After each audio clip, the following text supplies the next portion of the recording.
मित्रों, आपका स्वागत है आपके अपने YouTube चैनल ज्ञान गंगा पर। श्रोताओं, क्या भगवान ने छोटे छोटे जीवों को मनुष्यों का भोजन बनने के लिए भेजा है? दोस्तों, मांस खाना पुण्य है या पाप? आज मैं आपको इसी विषय में समझाऊं। क्या पशु पक्षी, भेड़ बकरी, मुर्गा, मछली, इन समस्त प्राणियों का मांस खाने से मनुष्य को पाप नहीं लगता है? तो आइए आज की इस वीडियो में समझते हैं कि छोटे छोटे जीवों को मारकर खाना कितना सही है और कितना गलत। आजकल ऐसे हजारों लाखों लोग मिल जाएंगे जो मांस खाने को सही मानते हैं। वह कहते हैं कि ईश्वर ने इन सब चीजों को हमें खाने के लिए ही बनाया है, अगर हम खाएंगे नहीं तो इनका होगा क्या? इस दुनिया में कुछ लोग ऐसे भी हैं जो जीव हिंसा करना घोर अपराध समझते हैं। मांस खाना उनके लिए बहुत बड़े पाप की बात है। आज मैं आपको इसमें कुछ महत्वपूर्ण बातें समझाऊंगा, जिससे यह स्पष्ट हो जाएगा कि मांस खाना कितना सही है और कितना गलत। दोस्तों, किसी गांव की बात है। उस गांव में एक धनी व्यक्ति रहता था। वह किसी लंबी तीर्थ यात्रा पर जाना चाहता था। जाने से पहले उसने अपने यहाँ एक दावत रखी।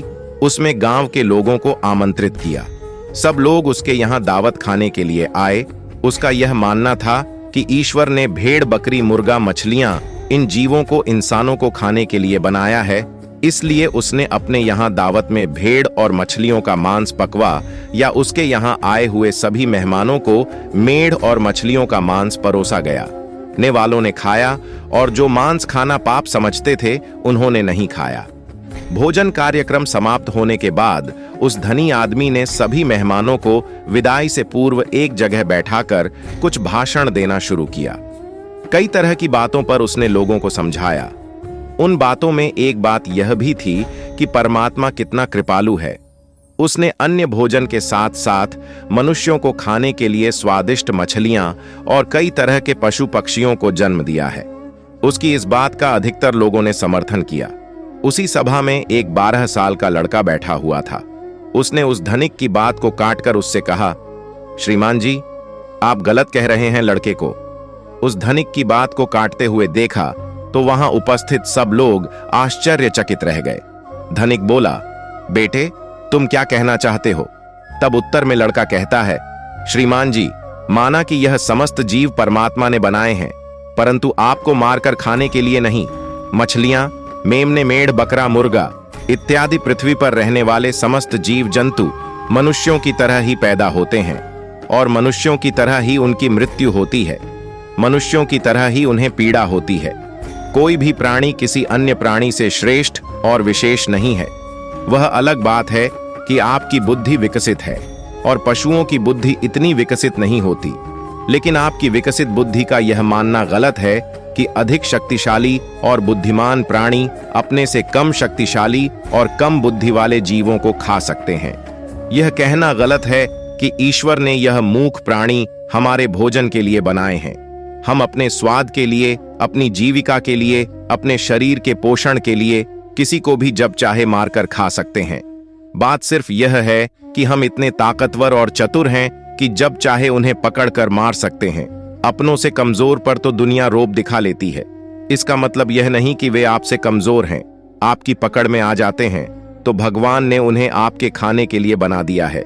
जरा सोचो, मच्छर और पिशु हमारे शरीर का रक्त पीते हैं। उन्हें हमारे शरीर का रक्त बहुत अच्छा लगता है। शेर, चीता और भेड़िया, उनको भी हमारे शरीर का मांस बहुत स्वादिष्ट लगेगा और वे जब चाहे हमें पकड़कर हमारा शिकार भी कर सकते हैं। तो इसका मतलब यह नहीं हुआ कि भगवान ने हमारे लिए शेर, चीता, भेड़ियों के लिए बनाया है। यदि आप ऐसा मानते हैं तो फिर शेर, चीता, भेड़िया से अपनी रक्षा क्यों करते हो?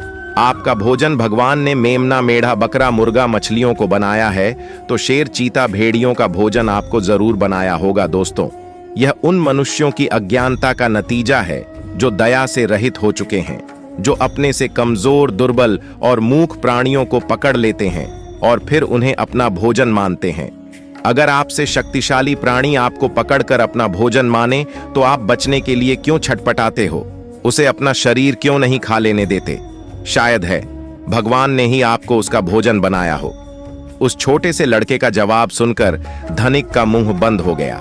सब लोगों ने ताली बजाकर उस बच्चे के जवाब का समर्थन किया। लड़का बोला, सुनो, मैं तुम्हें भगवान श्री कृष्ण का एक और उपदेश सुनाता हूं। एक बार भगवान मुरली मनोहर एक पेड़ के नीचे बैठकर मुरली बजा रहे थे। तभी विपत्ति का मारा एक हिरण तेजी से भागता हुआ आया और भगवान श्री कृष्ण के पीछे छुप गया। वह मृग बहुत ही घबराया हुआ था। मृग को अत्यंत भयभीत देखकर भगवान ने मुरली बजाना बंद कर दिया और उस मृग से पूछने लगे, हे मृग, तुम इतने व्याकुल क्यों हो? तुम्हें क्या दुख है? किसके डर से तुम छुपने का प्रयास कर रहे हो? श्री कृष्ण मृग से यह पूछ ही रहे थे, तभी हाथ में धनुष बाण लिए वहां एक शिकारी आ पहुंचा और बोला, ए बालक, इस मृग को मुझे दे दे। यह मेरा शिकार है।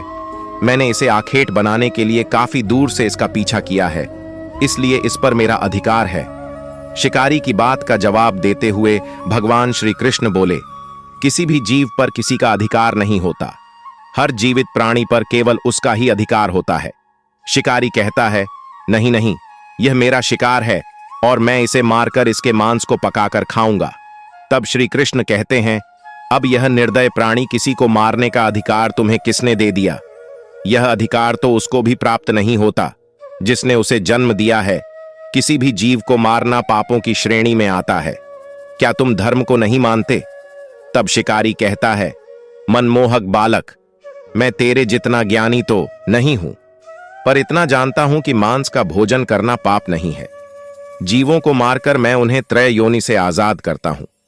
फिर आपको क्या आपत्ति है? वैसे भी कोई ना कोई इन्हें मारकर खा ही जाएगा। अगर जीव पाप है तो राजा लोग इन्हें मारने का शौक क्यों रखते हैं? इस बात को सुनकर श्री कृष्ण समझ गए कि इसकी बुद्धि हिंसा करते करते मांस खाते खाते मंद पड़ गई है। इसका विवेक उचित अनुचित का निर्णय करने के काबिल नहीं है। तब भगवान श्री कृष्ण उसे एक कहानी सुनाते हैं कि हे वत्स, इस कहानी को ध्यान से सुनना कि लोग मांस क्यों खाते हैं और इसे खाना पाप है या पुण्य। मगध देश में एक बार भयंकर अकाल पड़ गया था। लोगों की फसलें नष्ट हो चुकी थीं। चारों तरफ भुखमरी फैल गई थी। वहां के जो राजा थे, उन्हें इस बात की बहुत चिंता हुई कि लोगों की भूख की समस्या का समाधान कैसे निकाला जाए। उन्होंने एक सभा लगाई और अपने सभासदों से पूछा कि लोगों को भोजन देने के लिए सबसे सस्ती वस्तु क्या रहेगी। राजा की बात सुनकर सभी सभासद सोच में पड़ गए कि इसका क्या उत्तर दिया जाए। गेहूं, चावल, आलू उगाने में बड़ी मेहनत लगती है। तब उस सभा में एक मांस खाने वाला व्यक्ति बैठा था। उसने सोचा कि मांस को भोजन में शामिल करने का यह अच्छा मौका है। यदि राजा की अनुमति मिल गई तो हम जीवों को मारकर अपना भोजन बना सकेंगे, मनमानी करेंगे, कोई रोक टोक भी नहीं होगी। उसने राजा को सुझाव दिया कि भूखमरी का संकट दूर करने के लिए मांस से सस्ता कोई विकल्प नहीं है। इसमें धन का भी खर्च नहीं आएगा और श्रम भी अधिक नहीं करना पड़ेगा और हमारा भोजन भी बन जाएगा। सभा में बैठे अन्य लोगों ने इस बात में हाँ मिला दी, लेकिन वहां के जो प्रधानमंत्री जी थे, उन्हें यह प्रस्ताव पसंद नहीं आया। वे चुपचाप बैठे रहे। राजा ने पूछा, हे प्रधानमंत्री जी, आप चुप कैसे बैठे हो? आपकी क्या राय है इस विषय में? तब मंत्री जी ने कहा, महाराज, मेरे हिसाब से मांस सस्ता विकल्प नहीं है। इस विषय पर मैं अपनी राय आपको कल दूंगा। दोस्तों, रात होने पर प्रधानमंत्री उसी शख्स के घर पहुंच गए जिसने मांस खाने का प्रस्ताव दिया था। अचानक अपने घर मंत्री को आया देख वह घबरा गया। सोचने लगा, जरूर कोई अनहोनी हुई है। मंत्री ने कहा, भाई, शाम को ही महाराज की तबीयत बहुत खराब हो गई है। उन्हें किसी गहरी बीमारी ने घेर लिया है। राजवैद्य ने कहा है कि राजा साहब को अगर किसी बहादुर और हष्टपुष्ट इंसान का थोड़ा सा मांस मिल जाए तो वे ठीक हो सकते हैं। आप महाराज के बहुत विश्वास पात्र हैं, इसलिए मैं आपके पास आया हूं। आप राजा को बचाने के लिए जरूर अपने शरीर से थोड़ा मांस निकाल कर दे सकते हैं। राजा साहब को भी यही उम्मीद है कि आप इस काम के लिए इनकार नहीं करेंगे। आप इसके बदले में जितना चाहे धन ले लें, पर थोड़ा सा मांस दे दें। लाओ, मैं तलवार से तुम्हारे शरीर से थोड़ा सा मांस निकाल लेता हूं। दोस्तों, मंत्री की यह बात सुनकर वह आदमी सन्न रह गया। उसके चेहरे का रंग उड़ गया।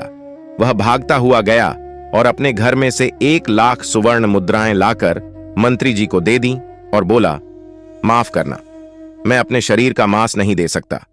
इसके बदले में आप यह पैसे ले जाइए और किसी और को यह पैसे देकर उससे मांस खरीद लीजिए। मित्रों, मंत्री जी बोले, नहीं भाई, राजा ने विशेष रूप से आपका ही मांस लाने को कहा है, क्योंकि आप बहुत तंदुरुस्त हैं। थोड़े से मांस में आपका कुछ नहीं बिगड़ेगा, पर राजा साहब की जान बच जाएगी। इसके लिए मैं तुम्हें राजा से बोलकर मंत्री पद भी दिलवा दूंगा। कृपया आप देरी ना करें, थोड़ा सा मांस निकाल कर दे दे मित्रों। वह शख्स मंत्री जी के पैरों में गिरकर बोला, मंत्री जी मुझे माफ कर दो, इसके बदले में आपको अपना सब कुछ देने को तैयार हूं, पर मैं अपने शरीर को काट कर मांस नहीं दे सकता। इतना कहकर वह वहां से भागने लगा।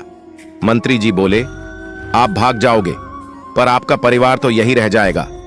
उसने कहा, मंत्री जी, अपने प्राणों से बढ़कर कुछ नहीं है। जब मैं ही नहीं रहूंगा तो परिवार का क्या करूंगा? मंत्री ने कहा, आपको यहां से जाने की जरूरत नहीं है।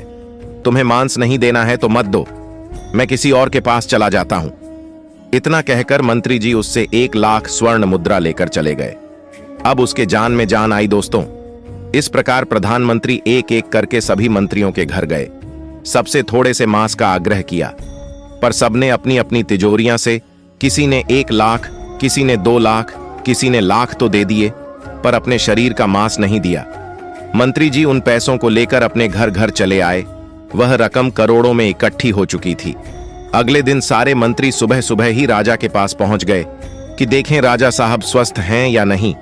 उधर प्रधानमंत्री जी भी उन सारे पैसों को लेकर राजा के पास पहुंचे और उन पैसों को राजा के सामने रख दिया। वे पैसे करोड़ों में थे।